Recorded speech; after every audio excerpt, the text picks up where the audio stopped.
Hoy vamos a hablar de la predestinación, todo lo que tiene que ver con predestinación, específicamente predestinación conforme a la presciencia de Dios. Y hay dos escuelas que han permanecido durante la historia de la iglesia respecto a la interpretación de algunos de estos textos.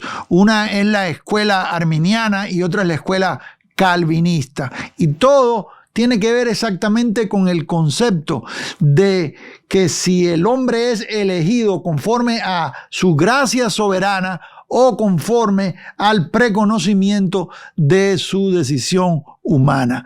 Mi asignación, y es mi oración, que en esta hora usted llegue a entender todo lo que tiene que ver con la predestinación y que no quede ninguna duda en su mente. Si están listos, ya comenzamos.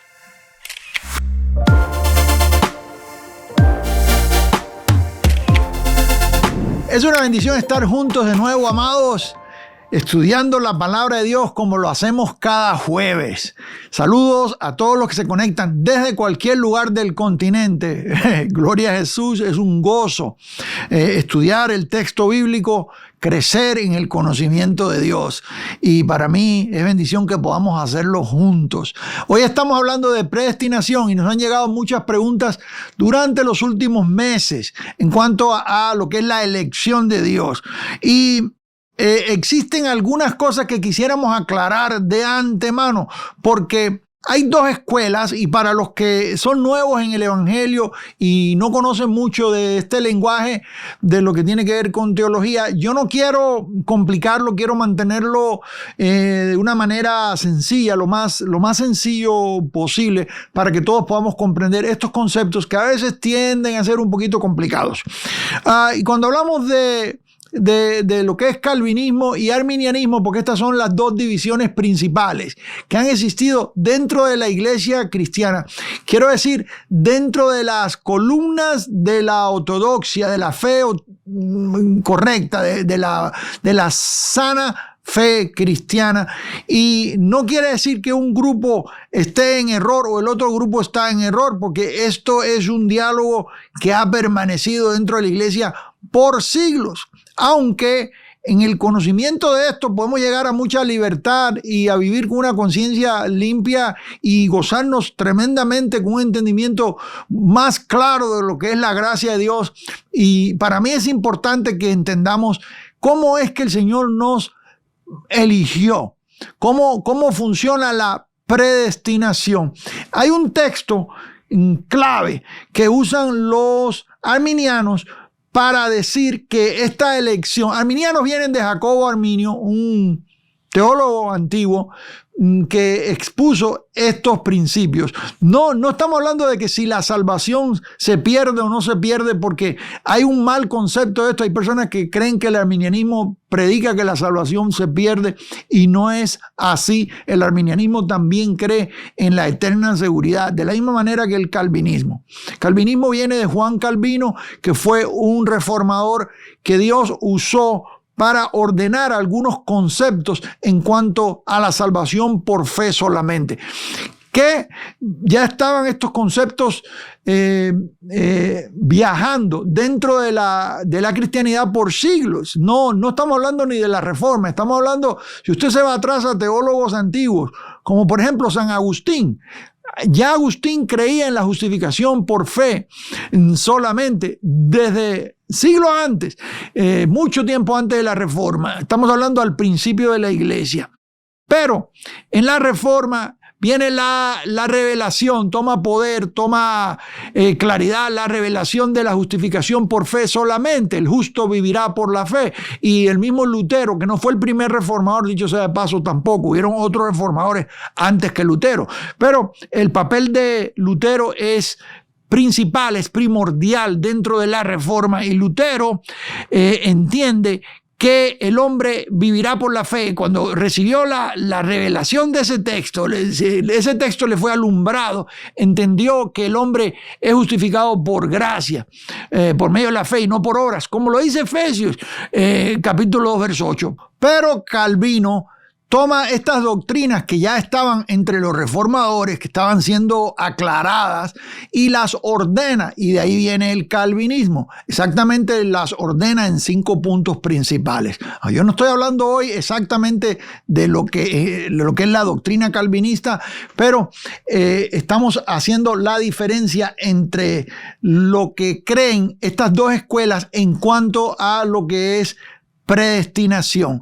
Y la escuela arminiana usa este texto que yo solo voy a poner de una vez en pantalla, y estamos hablando de Primera de Pedro capítulo 1 verso 2, para decir que esa elección de Dios es conforme al preconocimiento de lo que es la decisión humana. En otras palabras, Dios sabía lo que los humanos iban a escoger, entonces se adelantó y dijo, ok, yo los voy a predestinar porque ya yo sé si ellos van a aceptarme o no. En otras palabras, lo que está diciendo esta escuela es que Dios ya sabía, por su presciencia, presciencia quiere decir preconocimiento, porque Dios es omnisciente, Él sabe todo y de antemano sabe todas las cosas, y entonces Dios sabía quiénes iban a negarle o quiénes iban a aceptarle como Señor y Salvador de sus vidas, y como Él ya lo sabía,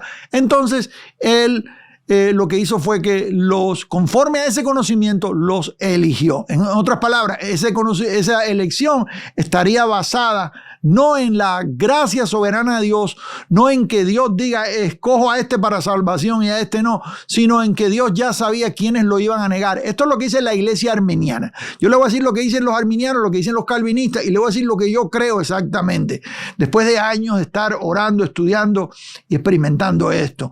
Sí, vamos al texto ahí, dice Primera de Pedro, y este es el versículo clave, amado. Este es el versículo que divide una escuela de la otra. Yo diría, de todos los textos, no es el único, pero yo diría, de todos los textos, posiblemente este es el que más divide una escuela de la otra. La escuela arminiana de la escuela calvinista. Para referencia suya, si usted no entiende mucho sobre estos dos lenguajes, y le dije que voy a mantener esto de una manera, lo voy a entregar de una manera sencilla, para que aún los nuevos creyentes lo puedan entender. Y los que son avanzados, pues ya saben. Para una referencia, en Latinoamérica la mayor parte de las iglesias que existen dentro de los movimientos más modernos, estamos hablando de movimientos carismáticos, pentecostales, son arminianas, incluyendo iglesias metodistas y iglesias wesleyanas que vienen del movimiento de Juan Wesley, son iglesias arminianas y creen de esta manera. Sí, las iglesias reformadas que son presbiterianos, luteranos por supuesto, bautistas reformados, creen exactamente o siguen la interpretación calvinista en cuanto a estas cosas. Vamos a hacer la diferencia, y la pregunta principal es cómo estas cosas nos benefician a nosotros, cómo estas cosas benefician nuestro caminar con Dios y nuestro conocimiento de Dios y la seguridad de nuestra salvación. Dicho sea de paso, porque cuando usted entienda cómo usted fue elegido y cómo es que Dios lo separó para salvación desde antes, usted entiende el propósito por el cual usted está salvo, amado. Y la seguridad que esto trae y la libertad que esto trae es una cuestión, a mí es algo increíble. Y por eso es importante que sepamos esto. Elegidos según, y por supuesto, amados, en este canal y en estas plataformas donde distribuimos la palabra de Dios, el estudio bíblico, para nosotros la audiencia que viene aquí son gente que ama la verdad y son gente que ama el alimento sólido, para gloria de Dios, que están buscando crecer con la carne de la palabra, ¿sí? No solamente la leche no adulterada, sino el alimento sólido. Y por esa razón entramos en estos temas, porque queremos crecer juntos. Vamos al texto, dice el versículo 2, Primera de Pedro capítulo 1, versículo 2, dice, elegidos, está hablando aquí de separados para Dios, elegidos según la presciencia. Aquí está la palabra clave que ha dividido estas dos escuelas por mucho tiempo. Según la presciencia, que es decir, preconocimiento, o el conocimiento desde antes. de Dios Padre, según la presencia de Dios Padre en santificación del Espíritu para obedecer y ser rociados con la sangre de Jesucristo, gracia y paz os sean multiplicadas. El versículo 2 es parte del saludo de Pedro y en el versículo 1 Pedro nos dice a quién va dirigida la carta. Apóstol de Jesucristo, dice Pedro, apóstol de Jesucristo, a los expatriados de la dispersación. Y aquí dice las ciudades, en el Ponto, Galacia, Capadocia, Asia y Bitinia. Pero aquí dice que esta gente son elegidos, son santos, son salvos, son gente que son nacida de nuevo, están en Cristo y han sido esparcidos, porque acuérdense que a Pedro le fue encomendado el evangelio a la circuncisión, capítulo 2 de Gálatas, ahí Pablo lo dice claramente, el que obró en Pedro para la circuncisión, obró también en Pablo para la incircuncisión, es decir, para los gentiles. Pedro está desarrollando su ministerio y está hablando aquí a la circuncisión. ¿Quiénes son estos? Son judíos que habían creído en Jesucristo, habían seguido a Jesús y estaban dispersados. Ahora, entonces aquí Pedro empieza hablando de que esta gente que son cristianos, son creyentes, son seguidores de Jesús, son elegidos.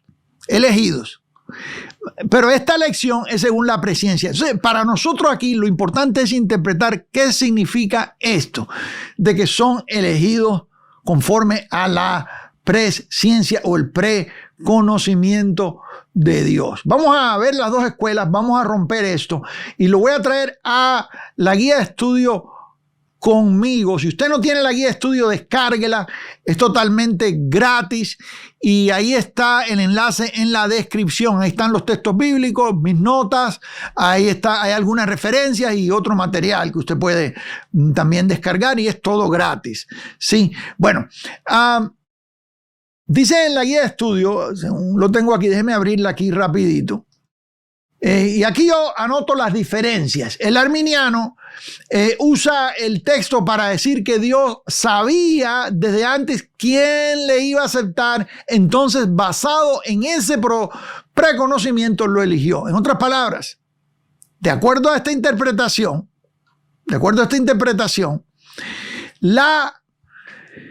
la salvación depende de la decisión del hombre en aceptar o rechazar a Dios y no en su gracia soberana. Y esto es, como decimos en inglés, the bottom line. De eso se trata.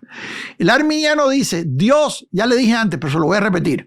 Dios sabía desde antes quién lo iba a aceptar, quién lo iba a rechazar. Entonces él se adelantó y eligió a los que él sabía que le iban a decir que sí y que lo iban a aceptar como Señor y Salvador de su vida. Eso es lo que dice el arminiano. El calvinista dice, mire esto bien tremendo, el calvinista interpreta este texto diciendo que Dios tenía preconocimiento. El texto dice, no se puede negar, dice presciencia. Pero dice, de quienes él había ya elegido. En otras palabras, Dios no está viendo al futuro y diciendo, oh, Juan o Pedro, ellos me van a aceptar, entonces lo voy a elegir. Sino, está viendo al futuro y diciendo, ya a ellos yo los elegí. En otras palabras, está diciendo que Dios tenía preconocimiento de quienes él había ya elegido. En otras palabras, la elección existe desde antes que el ser humano tuviera la opción de querer seguirle o no. Lo que nos dice a nosotros que entonces aún ese deseo que el hombre tiene de seguir a Dios fue puesto en el hombre y no vino del hombre, porque el ser caído no tiene la capacidad para seguir a Dios. Y ahí nos iríamos a otra doctrina, no es la predestinación directamente, pero está enlazada, que otra doctrina del calvinismo, que es la depravación total del hombre. En otras palabras, el hombre no tiene la habilidad ni el deseo de buscar a Dios. Todos se desviaron, algunas se hicieron inútiles, nadie busca lo bueno, ni aún uno. Entonces, en otras palabras, y eso está en Romanos capítulo 3, versículo 10 al 12, usted lo puede leer ahí. Hoy no estoy hablando de la depravación total del hombre, pero esto va enlazado. Porque entonces Dios, quien inicia este proceso o este plan de salvar al hombre, la iniciativa es de Dios. Él es el que busca al hombre. Dice la Biblia, fui hallado entre los que no me buscaban. O sea, el calvinista interpreta este texto diciendo que Dios tenía preconocimiento de quién Él había elegido desde antes de la fundación del mundo. Es decir, los preconocía. Dios sabía quiénes son los que Él escogió desde antes. No es que sabía lo que ellos iban a decidir. La decisión queda fuera de esto, en el calvinismo, sino que Dios sabía a quienes Él había escogido desde antes porque los conocía desde antes. Sí, en otras palabras, los preconocía. Esto viene de la palabra preconocimiento. Independientemente de la decisión del hombre en aceptar o rechazar la invitación a salvación. Sí, ¿cómo lo resume Calvino? Esta es la manera en que Calvino lo resume. Dios conocía desde antes de la creación del mundo a quienes había elegido para salvación. También sabía cómo los salvaría. En otras palabras, todo está en la elección, todo está en el poder de Dios que soberanamente, porque Él dice yo soy Dios y hago lo que quiero, soberanamente eligió a unos para salvación, ¿sí? Entonces vamos a entrar en los textos y le voy a pedir que venga conmigo a Romanos capítulo 11 y vamos a ir entrando por ahí. Y vamos a hablar de preconocimiento. ¿Qué significa exactamente que Dios nos conoció desde antes? ¿Qué significa? Dice aquí el texto, capítulo 11, verso 2, dice, no ha desechado Dios a su pueblo, dice, al cual desde antes conoció. Esto se puede ligar con el texto que leímos en Pedro, en Primera de Pedro. Y es que Dios, hablando de presciencia, nos eligió conforme a su preconocimiento. Bueno, aquí dice el texto, dice Pablo, aquí en Romanos, que Dios a su pueblo lo conocía desde antes. Entonces, para Pablo, en este caso, o para el calvinista, preconocimiento significa que Dios conocía a su pueblo desde antes, no dependiendo de lo que el pueblo eligiera o pensara hacer, o de su libre albedrío, digamos así, que los reformadores tienden a decir que está atado por causa de la depravación total del hombre. Ahora, vamos a otro texto y es Romanos capítulo 8. Venga conmigo, Romanos capítulo 8. Y vamos a ver otra vez ahí una repetición de esto. Dice, porque a los que antes conoció, ahí está otra vez. ¿Quiénes son estos? Ahí es presciencia, es preconocimiento. Es a quienes Dios conoció desde antes. Éramos conocidos de Dios, los que estamos ahora en Él. Y usted dice, ¿cómo yo sé que soy elegido? Porque estás en Cristo y nadie puede venir, nadie puede llamar a Jesús Señor si no es por su Espíritu. Y dicho sea de paso, a ti no te es permitido, si tú no, escuche bien, una persona que no está separada por Dios para salvación no tiene la capacidad de venir a Él. Él es el que pone en nosotros el querer como el hacer. Ahora, yo le voy a explicar más sobre esto porque yo lo voy a definir exactamente lo que yo creo en esto. Entonces dice el texto, porque a los que antes conoció, también los predestinó. Quiere decir que los predestinó también, los conocía desde antes. Preconocimiento porque Él sabía a quién Él había apartado, para que fuesen hechos conforme a la imagen de su Hijo, para que Él sea el primogénito entre muchos hermanos. Ahí está el texto claramente, sí. Leeremos en el versículo 20 del capítulo 1. Ahí vemos que Jesucristo, el Cordero de Dios que iba a redimir al mundo, redimiría a su pueblo, a los que son de Él, dicho sea de paso, también fue conocido, en otras palabras, destinado desde antes de la fundación del mundo. Aquí el texto dice, sí, dice aquí, conformes a la imagen de su Hijo. Aquí nos relaciona con Jesús. Si tú vienes a Primera de Pedro, capítulo 1, verso 20, dice, ya destinado, hablando de Jesucristo. Sí, Cordero, un cordero sin mancha y sin contaminación. Está hablando de Jesucristo. Dice ya destinado desde antes de la fundación del mundo, pero manifestado en los postreros tiempos por amor de vosotros. En otras palabras, no había sido manifestado, pero ya estaba destinado. Dice desde antes. Muy interesante que en inglés, la Biblia de la ESV, le voy a enseñar acá rapidito cómo aparece aquí en la guía de estudio el texto en inglés, porque en inglés dice, a los que antes, dice, él era antes conocido. No, en la Reina Valera leímos que dice destinado, aquí está, destinado.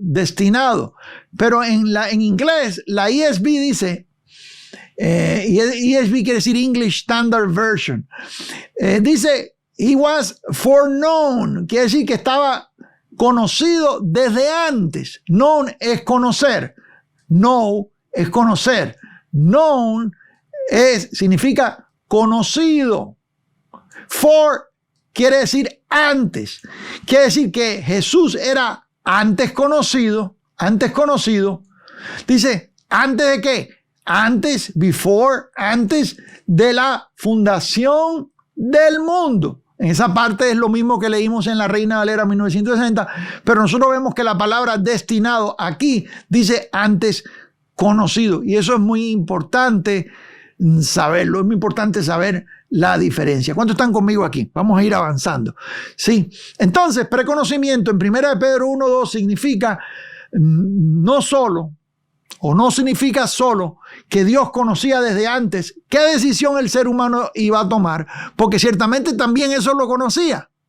Dios sabía qué es lo que el ser humano iba a decidir. Claro que sí, en eso los arminianos tienen razón, pero Dios no basó su elección en lo que el hombre iba a decidir, sino en que Él quiere soberanamente apartar desde antes a quien Él quiere apartar para salvación. Ciertamente Dios sabía todo, pero el texto indica que Dios preconocía a quien Él iba a elegir. En otras palabras, Dios sabía a quién Él iba a elegir versus quién iba a elegirlo a Él. Para hacerlo sencillo, para traerlo a la sencillez. La diferencia es entre Dios sabía a quién Él iba a elegir, esa es una escuela, y la otra escuela es Dios sabía quién iba a elegirlo a Él. Porque de acuerdo a la escuela arminiana, verdaderamente es el hombre quien está eligiendo a Dios. En otras palabras, no para salvación, sino para ser salvo. En otras palabras, es el hombre, de acuerdo a la escuela arminiana, es el hombre quien está eligiendo ser salvo. Es el hombre quien decide ser salvo. Es el hombre en su libre albedrío quien decide ser salvo. La escuela calvinista dice, no, el hombre no tiene ese poder. El hombre está caído. El hombre perdió ese libre albedrío. El hombre no sabe, nadie busca a Dios, nadie hace lo bueno, ni aún uno. Todos se desviaron, aún se hicieron inútiles. No hay quien busque a Dios, ni uno, dice el texto. Sí. Entonces, Dios decide poner en el ser humano el querer como el saber. De acuerdo a esto, la elección, y se lo voy a poner aquí en pantalla, la elección es basada totalmente en su gracia soberana, no en la decisión humana. Esa es la diferencia entre las dos escuelas. Por eso es que tenemos que ver el texto clave y ver qué significa, porque el arminiano siempre te va a sacar ese texto y te va a decir, bueno, hermano, es que dice que Él nos eligió conforme a su presciencia. Quiere decir que conocía quién iba a decirle que sí, quién iba a decirle que no. Es el texto que siempre te van a sacar. Pero claramente el mismo Calvino dice, eso no es lo que quiere decir el texto. Lo que quiere decir el texto es que Dios ya sabía de antemano a quién Él había elegido. No quién le va a decir que sí o quién le va a decir que no, sino a quién Él había elegido. Vamos aquí a Efesios capítulo 1, pero se lo voy a poner en el programa que tengo aquí bíblico para que vea las letras un poco más grandes. Efesios capítulo 1.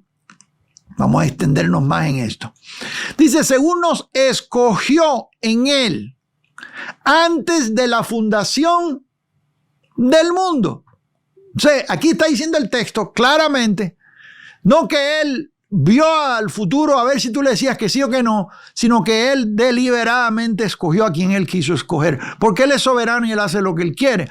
Con eso algunas personas tienen problemas. Y yo les voy a explicar hoy por qué es el problema que tienen con esto y de dónde viene ese problema. Y hay un problema por ese problema, de que valga la redundancia. Hay un problema grave teniendo ese problema, pensando de que Dios es injusto y que por qué eligió a unos y a otros no. Le voy a decir lo que dice el texto.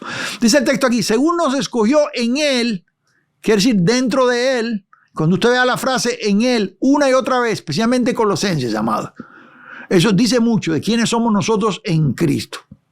En Él, nos escogió en Él antes de la fundación del mundo aquí dice para qué nos escogió. Sí, aquí está exactamente explicado en el texto para qué Dios nos escogió. Dice, para que fuésemos, ¿qué dice? Santos y sin mancha delante de Él. Verso 5 dice, en amor, porque esto es basado por amor. La elección de Dios es basada en amor. En amor, habiéndonos predestinado. Aquí está la palabra elección, escogió, elegir. Y aquí está la palabra predestinar, quiere decir que es ordenar el destino de alguien desde antes, es lo que quiere decir la frase. Para ser adoptado, aquí está hablando de la adopción, hijos, está hablando de paternidad, hijos suyos, por medio de Jesucristo, según el puro afecto de su voluntad. No según o conforme, es lo que quiere decir la palabra según aquí, conforme. No conforme a la elección humana o a la decisión humana, sino conforme a ¿qué? Al puro afecto de su voluntad. En otras palabras, porque Él quiso. ¿Y para qué? Para alabanza de la gloria de su gracia, con la cual nos hizo, note aquí, dígalo conmigo, nos hizo, escríbalo ahí en el chat o en los comentarios, nos hizo, no nos hicimos nosotros, Él nos hizo aceptos en el amado. El que no entiende esto está todo el tiempo tratando de que Dios lo acepte por medio de obras y todo el tiempo está luchando para convencer a Dios de que mira, Dios mío, yo soy buena gente, me porto bien, guardé estos mandamientos, guardé lo otro. En otras palabras, quiero convencer a Dios para que me acepte. Pero el Evangelio no dice eso. El Evangelio dice que ya Dios nos hizo aceptos en el amado. Que sí, que ya nos aceptó. Antes que tú hubieras hecho bien o mal, ya Dios te había aceptado. ¿Cuántos dicen gloria a Jesús por eso? Ahora la pregunta ¿es Dios injusto? Esa es la pregunta que muchos hacen. Bueno, entonces Dios es injusto porque escogió solamente a unos y a otros no. Hay injusticia en Dios. Le voy a decir lo que dice el texto. Amado, le voy a decir, de antemano le voy a decir algo. Si alguno de ustedes quieren, cuando yo termine el estudio de hoy, profundizar más en estos conceptos, desde un punto de vista teológico, porque yo estoy hablándole hoy a dos audiencias. Estoy hablándole al nuevo creyente en Cristo que llegó a Jesús y piensa de que yo vine a Jesús porque lo acepté, no sabe la mecánica, cómo sucedió eso. Yo estoy hablando al nuevo creyente, pero también estoy hablando a los que ya llevan tiempo en el Evangelio, los que ya han madurado, llevan tiempo, aunque mucho tiempo no necesariamente significa madurez. Hay gente que llevan 30 años en la iglesia y no han madurado, ¿sí? Hay gente que verdaderamente, hay uno que dijo por allá, yo llevo 39 años en la iglesia. Bueno, usted lo que lleva es un año y lo ha repetido 39 veces, ¿no? O 38 veces, porque hay gente que no sale del mismo lugar. Hay gente que en poco tiempo madura y yo creo que usted es uno de los que madura en poco tiempo porque muchos me lo han mostrado, ¿no? Pero bueno, puede ser que unos, no todos, ¿no? Los que quieren profundizar y crecer más en esto está en soteriología, la doctrina de la redención. Usted puede profundizar más en esto, la doctrina de la redención. Esto es parte de teología sistemática para Latinoamérica. Este libro usted lo puede encontrar, le voy a dejar el enlace ahí en la descripción. Y hay un curso que tiene el mismo nombre, Soteriología, la doctrina de la redención, un curso con certificado del Instituto Bíblico, y usted puede ahí crecer más en detalles. Y para crecer en teología en general, amado, aquí está Teología Sistemática para Latinoamérica. Este es un libro de 780 páginas que yo creo que cada ministro debe tener en su librero, en su librería, porque aquí están explicadas las 11 ramas de la teología sistemática en detalles para que usted crezca en sana doctrina. ¿Sí? Ahí le dejo todo en la descripción, toda la información. Sí. Dicho sea de paso, los que no tienen la guía de estudio, descárguenla. Yo no recuerdo si ya lo dije antes, pero si no lo dije, se lo digo de nuevo. Es gratis totalmente y ahí está la descripción. En la descripción está el enlace para descargarla y todos los textos de lo que estoy hablando aquí y mis notas están en la guía de estudio. Y hablando de la guía de estudio, se la voy a abrir aquí para el próximo punto. Y ¿es Dios injusto? Porque muchos argumentan, alegan, bueno, entonces Dios es injusto. Porque sí, el ser humano quiere estar en control. El ser humano quiere ser él quien decide o ser él quien tiene el control de su destino. Y una cosa que sucede cuando tú crees en la palabra de Dios, cuando tú creces en el Evangelio, es que tú te vas dando cuenta cuán poco control verdaderamente tú tienes en tu vida. Especialmente cuando vengan las pruebas a tu vida y cuando vengan las aflicciones, tú vas a descubrir exactamente cuán poquito control tú tienes de tu vida. Pero eso toma tiempo a veces entenderlo. El humanista dice, Dios es injusto porque eligió a unos y a otros no. Presta atención acá. El razonamiento o este razonamiento se basa en la creencia de que todos merecemos ser salvos. En otras palabras, Dios nos debe la salvación. Y hay un problema con eso. El que cree y dice que Dios es injusto porque eligió a uno y otros no, lo que está diciendo es que todo el mundo merece ser salvo. Entonces Dios nos debe la salvación. En otras palabras, Dios está en deuda con nosotros porque somos tan buenos que nos merecemos ser salvos. Entonces Él tiene que venir y salvarnos porque no le queda otra. Sí. La realidad es que Dios no nos debe nada, absolutamente nada, amados. Nada. Dios es perfectamente justo, no salvando a ninguno, a nadie. Dios no está obligado a salvar a ninguna persona. Y como dije aquí abajo, el ser humano no merece ser salvado. La realidad es que Dios no le debe nada a usted y usted y yo no nos merecemos ser salvados. Y lo voy a llevar a Romanos capítulo 3 para que usted vea lo que estoy diciendo aquí, que ninguno de nosotros nos merecemos ser salvados. En ese caso, y cuando entendemos esto, entonces entendemos la justicia de Dios. De que Dios es justo. ¿Sabe por qué Dios es justo, amado? Porque un juez justo, cuando hay un criminal, cuando hay alguien que tiene delito, el juez justo tiene que condenarlo. El juez justo, alguien viene a la corte y es culpable, es hallado culpable del delito. ¿Y qué hace el juez justo? Bueno, tiene que, ya digamos, aquí es que tenemos una corte de jurado. El jurado lo encontró culpable.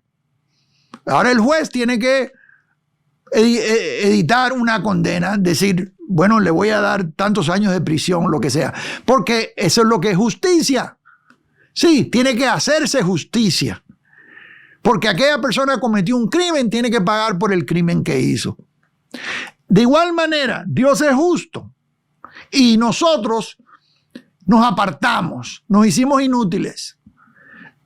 El hombre, el ser humano, comenzando con nuestro padre Adán, negó, desobedeció a Dios y quiso hacer lo malo. Si estaba usted hablando de libre albedrío de elección, el hombre eligió hacer lo malo. Por eso es que perdió una libertad que tenía cuando fue creado. El hombre se entregó al mal. Sí, entonces, como el hombre prefirió hacer lo malo, el hombre quedó completamente descalificado y el juez justo tiene que condenar ese delito. La paga del pecado es muerte. Entonces, ese pecador tiene que pagar. Sucede de que el Señor, en su bondad, separó a unos para salvación y envió a su Hijo Jesucristo a morir por ellos. ¿Por qué razón? Porque Dios es justo y alguien tiene que pagar. Entonces Él dijo, ¿sabe qué? voy a enviar a mi hijo para que él pague por el pecado que él no cometió. Y a cambio de tomar el pecado de ellos sobre él, va a entregarle a ellos mi justicia. En otras palabras, fuimos justificados porque recibimos la justicia de Dios por medio de Jesucristo. Sí, y Jesucristo recibió o llevó sobre él el pecado nuestro. Eso es injusto si usted lo va a ver desde el punto de vista, mirando desde nuestro punto de vista humano. Verdaderamente, ¿iría usted a la cruz a morir por alguien que usted ni lo conoce? Verdaderamente. Jesús, bueno, la palabra dice que sí nos conoció desde antes, pero esto fue a morir por los que habían negado a Dios. Ahí hay justicia, ahí hay amor. Ahora, en cuanto a la elección, vamos al texto aquí, pero permítame antes de entrar en el texto, permítame darle un concepto más. Digamos que usted tiene 10 naranjas, ¿verdad? Usted tiene 10 naranjas y usted tiene, digamos, 10 amigos o 10 personas que usted conoce. Y usted va a darle la naranja, pero usted hace así y las 10 naranjas se la dio a uno solo. Y a los otros 9 no le dio nada. O sea, los otros 9 dicen, oye, es injusto. ¿Por qué es injusto? Porque tiene 10 naranjas, nos tiene que dar igual, una a cada uno. No, él no está obligado a darte nada. Él es el dueño de las naranjas. Si yo tengo 10 naranjas, yo se las doy a quien yo quiero. No, ¿me hace eso una mala persona? Mire, es como cuando usted ayuda a un pobre. Yo a veces voy a México, cruzamos la frontera y vamos a algunos asuntos acá al norte del país. Y cuando vengo de regreso, hay gente, a veces gente pobre, pidiendo dinero ahí en la frontera, en el cruce. Cuando yo fui a México, la primera vez que yo fui en mi vida, que yo venía de California y entré a México, hace muchos años de eso, hace décadas, fui a predicar la primera vez. Yo regresé y yo vi gente pobre en la calle pidiendo dinero, y cada vez que veía a alguien pidiendo dinero en la calle, yo le daba dinero. Y en la pasada de la frontera, cada persona que vino a pedirme, yo fui y le di algo, $5, $3, lo que fui pudiendo, le fui dando a cada persona. Resulta que regresé a Estados Unidos sin dinero, todo el dinero me lo gasté ahí. Porque yo estaba tratando de darle a todos. Porque, bueno, quizás el Señor puso en mí compasión y no lástima, porque la lástima no es buena, digamos compasión, y lo hice. No porque yo sea bueno, no hay bueno ni aún uno, sino porque, quién sabe, el Señor obra en nosotros. En vasos que somos desobedientes, el Señor pone cierta bondad. Fíjese, no, qué tremendo que la gloria es de Dios siempre. Bueno, la cuestión es que yo regresé sin dinero. Y alguien me dijo, cuando regresé otra vez, dijo, mi hermano Pérez, tú no puedes terminar la pobreza en México. Es más, tú no puedes sacar de la pobreza a todo el mundo y tú no puedes darle a todo el mundo porque siempre te vas a quedar sin nada. Entonces, bendice a alguien, dale a alguien, escoge a alguien, pero no puedes darle a todos. Eso es una realidad, amados. Yo no puedo sacar de la pobreza a todo el mundo, ¿verdad? Sí, ahora, digamos, yo vengo de regreso en la frontera y yo le doy a una persona que está pidiendo dinero o a alguien que está pobre, y yo siento en mi corazón darle, y yo le doy $5 o $10, digamos, lo que le dé, lo que sea. Se lo doy, mira, para que comas hoy, para que te alimentes, etc. Pero luego hay 10 personas más que tienen necesidad, pero yo no puedo darle a todos. Me está siguiendo acá. ¿Me hace eso una mala persona? ¿Me hace eso una persona injusta porque no le di a todos? ¿O me hace una persona bondadosa porque por lo menos le di a uno? ¿Me está siguiendo acá? Si yo tengo 10 naranjas y yo quiero darle las 10 naranjas a una sola persona, ¿me hace eso injusto? ¿Me hace malo? No, yo diría que soy generoso porque le estoy dando 10 naranjas a una persona que no las merece, pero se las estoy dando todas a una. En eso consiste la elección, amados. Que Dios decide bendecir a algunos. Eso no lo hace malo, eso lo hace bueno, lo hace generoso. Porque Él no tenía que darle nada a nadie.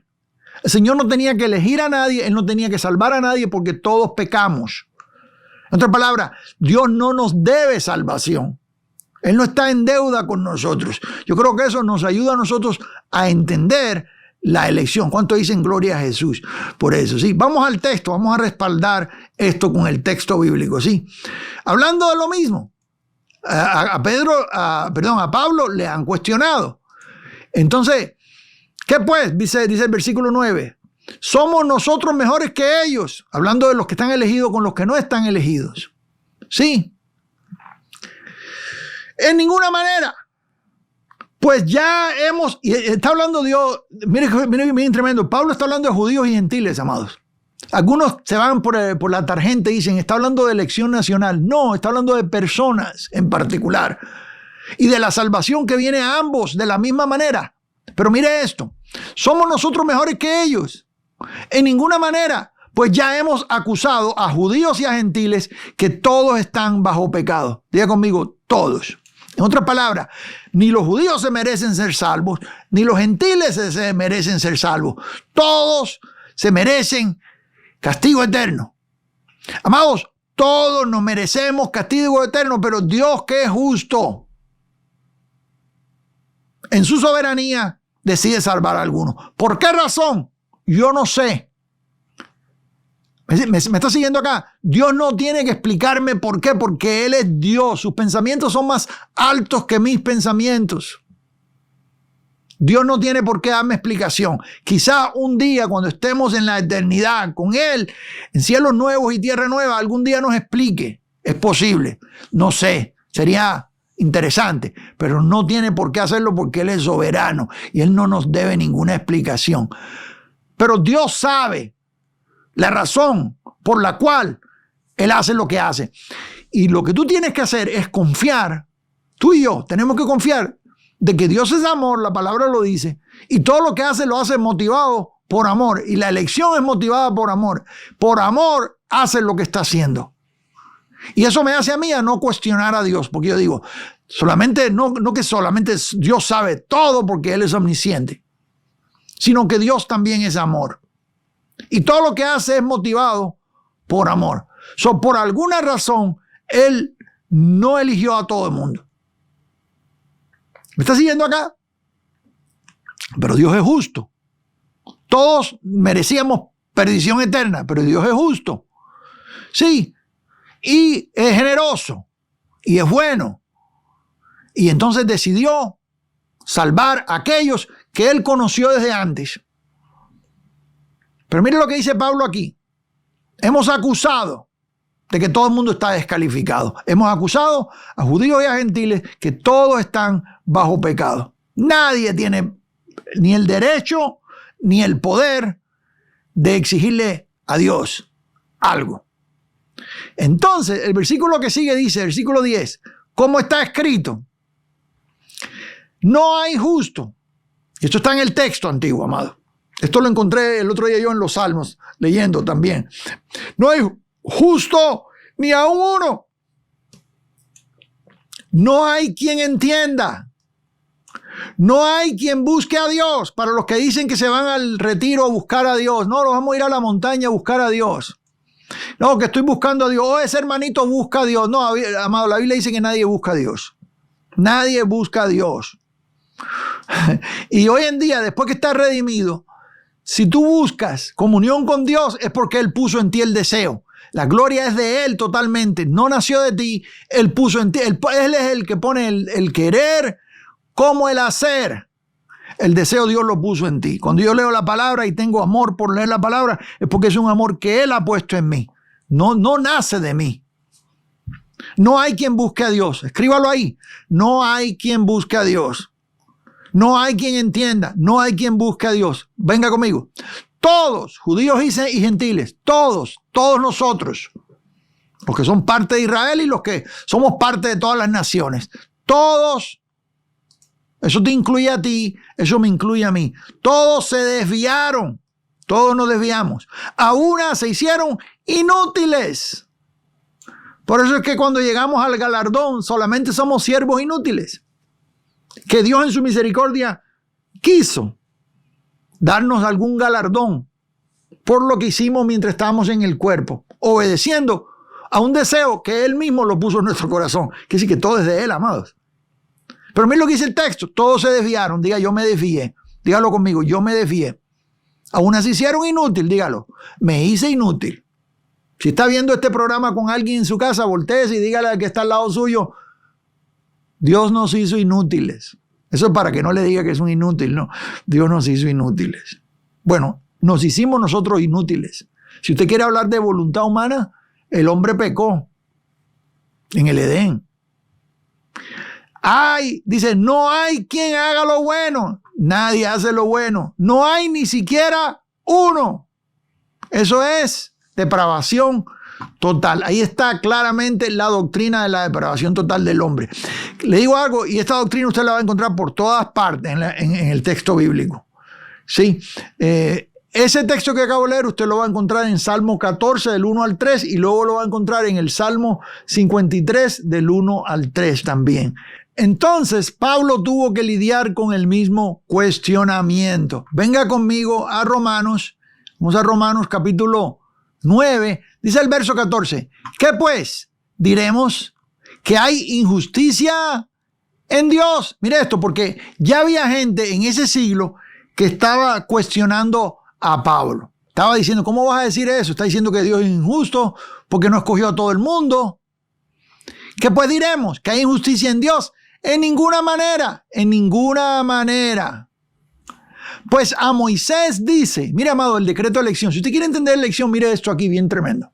Mire esto bien tremendamente aquí. Pues a Moisés dice, tendré misericordia del que yo tenga misericordia. Dios hace lo que Él quiere porque Él es Dios. Tendré misericordia del que yo tenga misericordia y me compadeceré del que yo me compadezca. ¿Por qué? Porque es soberano, porque puede hacerlo. Así que no depende del que quiere ni del que corre, sino de Dios que tiene misericordia. Y por esa razón, cuando tú eres salvo, tú vas a estar agradecido con Dios. Tú vas a estar agradecida con Dios porque tú no te lo ganaste. Si dependiera de ti, de tu esfuerzo humano, entonces tú puedes darte golpe de pecho y decir, por mi fuerza lo hice, yo lo logré. Eso es lo que pasa con el legalismo, mi hermano. Eso es lo que pasa con el legalismo. En el legalismo, lo que sucede es que la gente se da golpe de pecho porque ellos creen que ellos se ganan la cosa. Oh, yo guardo el sábado. Oh, yo guardo los mandamientos. Oh, yo me abstengo de comer esto. Yo me abstengo de comer lo otro. Oh, yo ayuno tantas veces a la semana. O ayudo tantos días seguidos. Ahora se echan competencia de quién ayuna más tiempo. Lo que en realidad son huelgas de hambre, donde están con perretas tratando de chantajear a Dios para que les dé caprichos. Hay gente que quieren cosas, amados, que lo que está trabajando ahí es la avaricia. Y tienen capricho de conseguir cosas y se meten en huelga de hambre. Ellos le llaman ayuno, pero no es ayuno porque ese no es el verdadero ayuno. Se meten en huelga de hambre, se encierran hasta que no voy a salir de aquí hasta que Dios no me lo dé. Y Dios no le da nada porque Dios no puede ser manipulado. Dios no puede ser manipulado. Escríbalo ahí. Dios no puede ser manipulado. Vamos a regresar al texto, ahí a Romanos. Dice el versículo 16, así que no depende del que quiere ni del que corre, sino de Dios que tiene, ¿qué dice aquí? Misericordia, amados, es por misericordia. Y sigue explicando, Pablo continúa explicando, dice, porque la Escritura dice a Faraón, para esto mismo te he levantado, para mostrar en ti mi poder y para que mi nombre sea anunciado por toda la tierra, de manera que quien quiere tiene, dice, de quien quiere tiene misericordia. Y al que quiere endurecer, endurece. Dios está en control. ¿Cuánto dicen gloria a Jesús? Pero me dirás, ¿por qué pues inculpa? Porque ¿quién ha resistido a su voluntad? Mas antes, oh hombre, ¿quién eres tú para que alterques con Dios? Dirá el vaso de barro al que lo formó, ¿por qué me has hecho así? ¿O no tiene potestad el alfarero sobre el barro para hacer de la misma masa un vaso para honra y otro para deshonra. Vamos más. ¿Y qué si Dios, queriendo mostrar su ira y hacer notorio su poder, soportó con mucha paciencia a los vasos de ira preparados para destrucción y para hacer notorias las riquezas de su gloria, las mostró para con los vasos de misericordia que Él preparó de antemano para gloria, a los cuales también ha llamado? Esto es, de nosotros, no solo de los judíos, sino también de los gentiles. En otras palabras, amados, Pablo está haciendo aquí una comparación, como le dije desde el comienzo del texto, y él igualó a todos judíos y gentiles, todo el mundo está bajo pecado, nadie se merece nada, pero Dios en su misericordia, Él decide salvar a unos. Esa es la misericordia de Dios. Dice la palabra ahí, dice el texto claramente que lo hizo por misericordia. Entonces, Dios es justo. Además, es sabio. No puede ser burlado. La salvación está basada en la misericordia de Dios. La pregunta ahora es, si fuimos elegidos, entonces, ¿cuándo somos salvos? ¿Antes de la fundación del mundo o somos salvos ahora cuando venimos a Cristo? El texto nos dice claramente cuándo somos salvos. Y quiero dejarle caer aquí un principio bien tremendo y bien poderoso. Predestinación no quiere decir que naciste salvo. Mire, los fatalistas, hay unos extremistas que predican que no se hay que predicar el evangelio porque Dios ya salvó a quien iba a salvar desde antes. Eso no es correcto. Dios conocía desde antes a aquellos que Él eligió para salvación, pero tú eres salvo no desde antes, sino en el momento en que crees. Sí, todos pecamos, necesitamos ser, la palabra, reconciliados. El decreto de elección se confirma en el momento en que creemos. Voy a decirlo otra vez. El decreto de elección se confirma en el momento en que creemos. Por eso es que tenemos que predicar el evangelio. Decía el gran predicador Charles Spurgeon, él decía que, dice, nadie tiene un letrero que dice que es salvo. Cuando entra por ahí por la puerta, nadie tiene un letrero que dice que es salvo. Yo no sé quién está apartado para ser, o elegido, quiero decir. Él decía, nadie tiene un letrero que dice que es elegido. Que dice aquí el letrero, soy elegido. Cuando entra por ahí por la puerta, yo no sé quién es elegido, quién no. Yo tengo que predicar el evangelio a todos por igual. Ese es el evangelismo. Por eso cuando yo ando en Latinoamérica, yo le predico el evangelio a todos por igual. Cuando hago el llamado a salvación, hago el llamado a salvación a todos por igual. Porque yo no soy el juez. Yo no tengo el conocimiento de saber quién está elegido y quién no.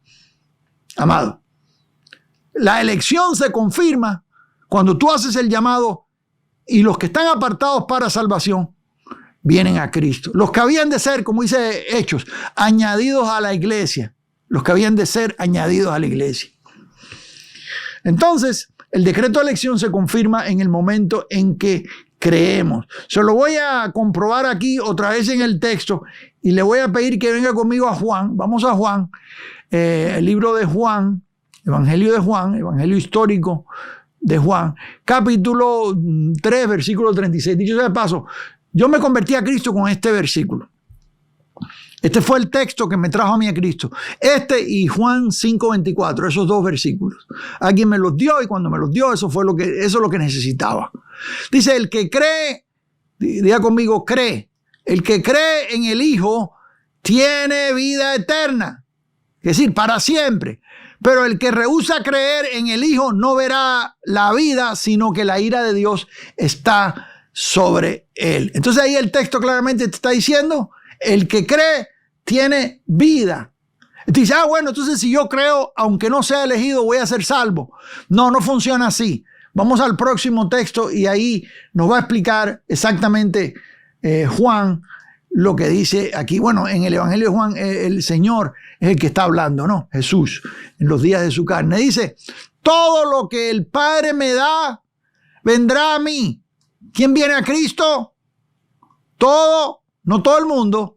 Lo que el Padre me da, que decir que es un número, vendrá a mí y al que a mí viene no le echo fuera. Quiere decir que cuando tú vienes a Cristo, Cuando el evangelista hace el llamado, o cuando el pastor hace el llamado y tú pasas al frente, o cuando alguien te habla de Cristo en la calle, donde sea, y tú dices, sí, yo creo en Jesús, y Él ora contigo, y tú confiesas a Jesús como Señor y Salvador de tu vida. Tú crees que Jesucristo es Señor y que Dios Padre le levantó de los muertos. Y la Biblia dice en Romanos 10 que el que cree, si tú crees que Jesucristo es Señor y que Dios Padre le levantó de los muertos, dice, serás salvo. No, nadie puede hacer eso si Dios no lo ha apartado para salvación. En el momento en que alguien cree, ahí se confirma de que esa persona estaba apartada para salvación. ¿Me está oyendo acá? No, usted dice, bueno, hermano, pero es que yo conozco gente que vino y hizo la oración del pecador, pero siguen viviendo igual y nunca... Bueno, hacer la oración del pecador solamente no garantiza de que alguien de corazón se entregó a Cristo, que alguien verdaderamente fue atraído por el Padre. Hay gente que lo hacen porque están bajo presión, o porque le dijeron que le iban a regalar algo ahí en la plataforma, o que le dijeron que todo le va a ir bien. Hay predicadores, hay evangelistas que le dicen a los que están oyendo de que van a prosperar y que cuando vengan a Cristo se van a acabar todos sus problemas. Y eso es mentira. Esa gente cuando viene a Cristo, ellos vinieron porque le dijeron que iban a ser ricos y que y todos sus problemas se van a acabar. ¿Y qué sucede? Que cuando se dan cuenta que los problemas siguen y el bolsillo no crece, ellos dicen, me dijeron mentira. Ellos no vinieron a Cristo, ellos vinieron porque fueron atraídos por una decepción, por la avaricia. Y esa es parte del falso evangelio que usted oye hoy en día en los púlpitos, que le están a las personas prometiendo cosas que la Biblia no dice. Y eso trae decepción. Pero los que verdaderamente vienen a Jesús, todo lo que el Padre me da, dice, vendrá a mí. Ahí, esto es eficaz. Diga conmigo, eficaz. Dice, porque he descendido del cielo, no para hacer mi voluntad, sino la voluntad del que me envió. Y esta es la voluntad del Padre, el que me envió, que de todo lo que me diere, no todo el mundo, esto aquí está limitado, una redención limitada, de todo lo que me diere, no pierda nada. Quiere decir que el Señor no va a perder nada. ¿De qué? De todo lo que el Padre le diere, sino que lo resucite en el día postrero. Y esta es la voluntad del que me ha enviado, quiere decir la voluntad del Padre, que todo aquel que vea al Hijo y cree en Él tenga vida eterna. En otras palabras, si tú puedes creer, ya. Eso confirma de que el Señor te conocía desde antes. Yo le resucitaré en el día postrero. ¿Le sigo leyendo un poquito más?